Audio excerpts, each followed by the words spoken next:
Hello friends, welcome to I exam भी। मैं हूं अरुणिमा, एक्स मैनेजर सिडबी। और आज जो मैंने आर्टिकल लिया है वो सिंबोलिज्म एंड बियॉन्ड है। It is about our PM's recent visit to Nepal. So you must have read that Mahatma Buddha की जयंती पे, बुद्धा जयंती को, हमारे प्रधानमंत्री ने नेपाल को विजिट किया, वहां लुम्बिनी को। लुम्बिनी क्यों? क्योंकि वो महात्मा बुद्ध की जन्म स्थली है। सो आप फोटो में भारत के प्रधानमंत्री और नेपाल के प्रधानमंत्री को देख पा रहे होंगे, mister Modi and mister Sher Bahadur Deuba. ठीक है, ये भी आपको याद रखना है, कई बार एग्जाम में पूछा जा सकता है। सो 6 MOU साइन हुए थे। सो ये current affairs point of view से भी आपके कुछ इंपॉर्टेंट क्वेश्चन इसमें से निकल के आएंगे। साथ ही साथ इंपॉर्टेंट वर्ड्स देखेंगे, जो डिफिकल्ट वर्ड्स हैं उसकी मीनिंग देखेंगे, और साथ ही में देखते हैं कि राइटर का यहाँ पे क्या ओपिनियन है प्रधानमंत्री के नेपाल विजिट को लेकर। Prime Minister Narendra Modi's visit to Lumbini served a useful but limited purpose. So यहाँ पे राइटर का कहना है कि इन्होंने जो विजिट किया यूजफुल रहा इंडिया और नेपाल के रिश्ते के लिए, लेकिन it will serve a limited purpose. India's current regime has a penchant for symbolism and optics, a tendency that becomes more pronounced when the symbolism is religious. So it was not a surprise that Prime Minister Narendra Modi made a short visit to Lumbini in Nepal on Buddha Jayanti. Lumbini, in Buddhist tradition, is the birthplace of Gautam Buddha, and Mr. Modi, along with his Nepali counterpart, laid the foundation stone for the India International Center for Buddhist Culture and Heritage in the Lumbini Monastic Zone. So यहाँ पे कहते हैं जो current government है, regime means अभी जो government है, has a पंचेंट। पंचेंट मतलब होता है स्ट्रॉन्ग लाइकिंग, किसी चीज को बहुत पसंद करना, आपकी बहुत ज्यादा रुचि होना जिसमें। So somebody can say that I have a penchant for fast cars. Somebody can say I have a penchant for decorating my house. जिस भी चीज में आपकी रुचि हो। सो कहते हैं कि करंट गवर्नमेंट की जो है सिंबोलिज्म में बहुत ज्यादा रुचि है, और ये सिंबोलिज्म और भी ज्यादा प्रोनाउंस हो जाता है जब भी वो रिलीजन से जुड़ा हुआ होता है। सो इसीलिए लोग सरप्राइज नहीं हुए, या ऐसा कुछ सरप्राइजिंग नहीं था जब प्रधानमंत्री ने एक शॉर्ट विजिट किया लुम्बिनी नेपाल में on Buddha Jayanti. Lumbini in Buddhist tradition, कहते हैं बुद्धा ट्रेडिशन में लुम्बिनी जो है वो गौतम बुद्ध की जन्म स्थली है, बर्थ प्लेस है। और मिस्टर मोदी और मिस्टर देउबा जो नेपाल के प्राइम मिनिस्टर हैं, उन दोनों ने इस ओकेजन पे फाउंडेशन स्टोन रखा for the India international centre for Buddhist culture and heritage in the Lumbini monastic zone. The center will play a role in challenging the preponderance of the Chinese sponsorship and patronage of the Buddhist festivals and institutions in the area. बोलते हैं कि यहाँ पे अभी उस area में Chinese sponsorship and patronage है of the Buddhist festival and institutions, है ना। प्रीपॉन्डरेंस मीन्स अधिकता, ज्यादातर, जो लायंस शेयर है वो चाइना का है, तो सेंटर उसको चैलेंज करने का रोल प्ले कर सकता है। It could also be a harbinger of a focused development of the area into a tourist and cultural hub for pilgrims and other visitors. So यहाँ पे हार्बिंजर एक बहुत अच्छा वर्ड है, मतलब to indicate that something is going to happen. तो जो PM का जो विजिट हुआ, इससे वहां के लोगों में एक वो फीलिंग आ सकती है कि यहाँ पे इसको टूरिस्ट एंड कल्चरल हब बनाने के लिए for pilgrims and other visitors कुछ डेवलपमेंट हो सकता है। To that end the PM's visit would have been welcomed by his Nepali counterpart. To that end का मतलब है फॉर दिस रीजन, पीएम के जो विजिट को नेपाल के जो पीएम हैं उन्होंने वेलकम किया, with the PM also unequivocally asserting that Lumbini was the birthplace of Gautam Buddha, who was born as Siddhartha. This should put to rest a needless irritant in the India-Nepal relations, with some hyper-nationalist Nepalis claiming that the Indian government had a different belief on the Buddha's origins. कहते हैं कि प्रधानमंत्री मोदी ने बिल्कुल clearly, स्पष्ट रूप से ये कहा कि महात्मा बुद्ध, जो कि बचपन में जिनका नाम सिद्धार्था था, उनका जन्म स्थान लुम्बिनी ही है। तो इससे कुछ ऐसे जो नेशनलिस्ट, हाइपर नेशनलिस्ट नेपालीज हैं, जो इरिटेटेड रहते थे इस बात से, जिनको ये लगता है कि नहीं, भारत ये सोचता है कि बुद्धा का ओरिजिन कहीं और है, तो अब उस पर भी विराम लग जाएगा। The visit also coincided with the signing of a few MOUs. So 6 MOUs sign हुए हैं, ये आप याद रखें अपने current affairs point of view से। The most prominent being the development and implementation of the Arun 4 hydropower project. सो ये बहुत इंपॉर्टेंट है. So it is this hydro power project is between SJVN and NEA. So SJVN क्या हो गया? SJVN है सतलज जल विद्युत निगम, ये इंडिया का हो गया. और NEA is Nepal electricity authority. इन दोनों के बीच ये एग्रीमेंट हुआ है for Arun 4 hydro power project. ये जीए के पॉइंट ऑफ व्यू से इंपॉर्टेंट है. The PM's visit followed his counterpart Sher Bahadur Deuba's trip to India इन April, which thawed relationship after a series of controversial steps during the tenure of Mr. Deva's predecessor KP Oli on the Kala Pani dispute. सो बोलते हैं कि PM Nepali PM का visit हुआ था अप्रैल में, और उसके बाद हमारे पीएम गए इंडिया से वहां.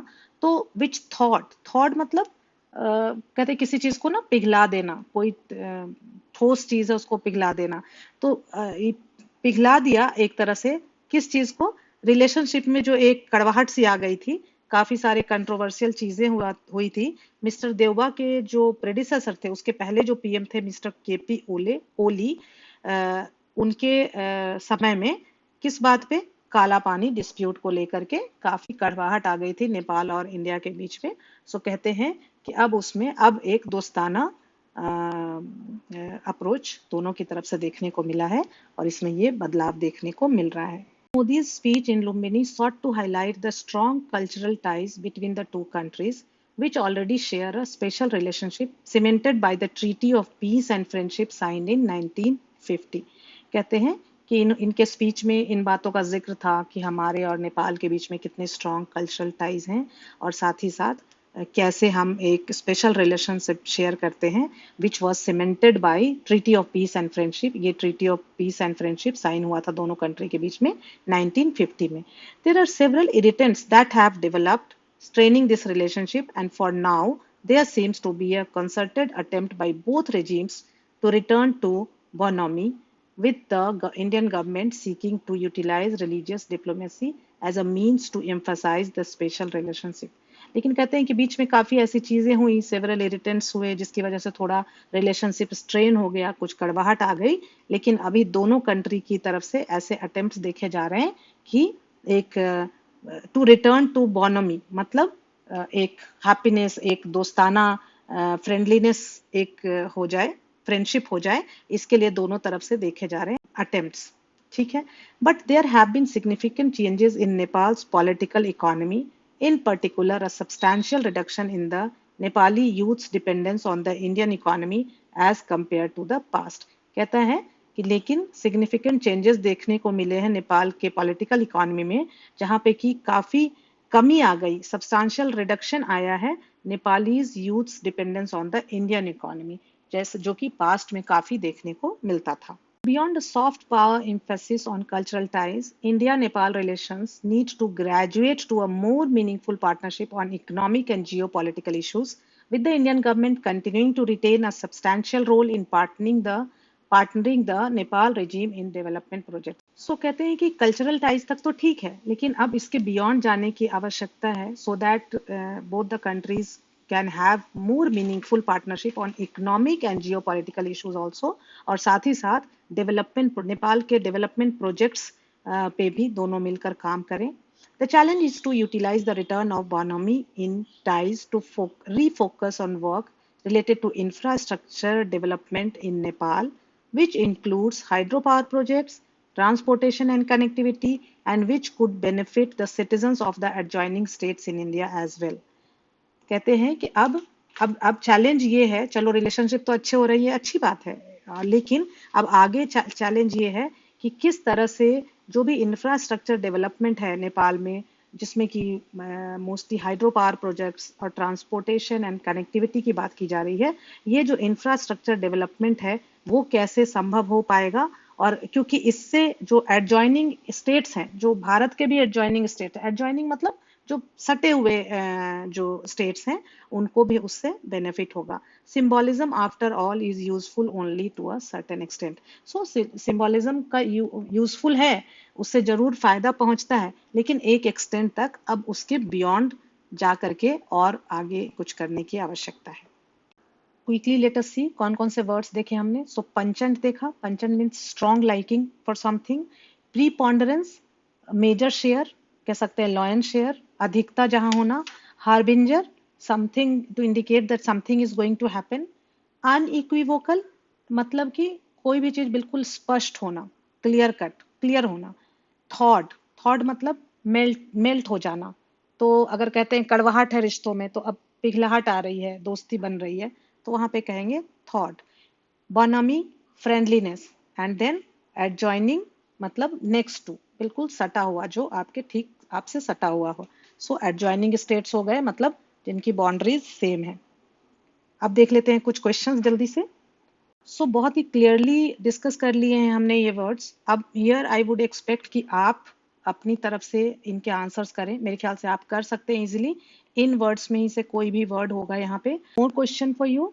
सो आपके लिए सवाल है जो कि आप कमेंट सेक्शन में इसका आंसर लिखेंगे कि जो SJVN और NEA, SJVN सतलज जल विद्युत निगम एंड ये इंडिया की तरफ से, और NEA नेपाल की तरफ से, नेपाल इलेक्ट्रिसिटी अथॉरिटी, इनके बीच जो अग्रीमेंट हुआ है वो कौन से प्रोजेक्ट के लिए हुआ है, उस प्रोजेक्ट का नाम आपको बताना है. सो आप देख सकते हो कि ये लगभग लगभग 10-11 मिनट का वीडियो है और इसमें हमने कितनी चीजें सीख ली. अगर आप ध्यान से सोचो तो यहाँ पे हमने अपना करंट अफेयर्स प्लस अब हमें इंडो नेपाल रिलेशनशिप के बारे में कुछ आइडिया है. किसी ऐसे में हम इसमें से कुछ पॉइंट्स यूज कर सकते हैं. हमें अब पता है कि नेपाल के PM कौन है. कभी कभी ऐसा भी क्वेश्चन आ जाता है आपके एग्जाम में. हमें मालूम है कि अभी इस विजिट में क्या क्या चीजें हुई. साथ ही साथ हमने कुछ नए वर्ड सीखे. So that is why we always tell that with I exam भी यू कैन प्रिपेयर 50% फास्टर. क्योंकि पढ़ाई करने का तरीका यही है. देखो टुकड़ों टुकड़ों में यहाँ वहां पढ़ेंगे तो नहीं होगा. जरूरत यह है कि आप ऐसे पढ़ो कि चीजों को आप रिलेट कर सको.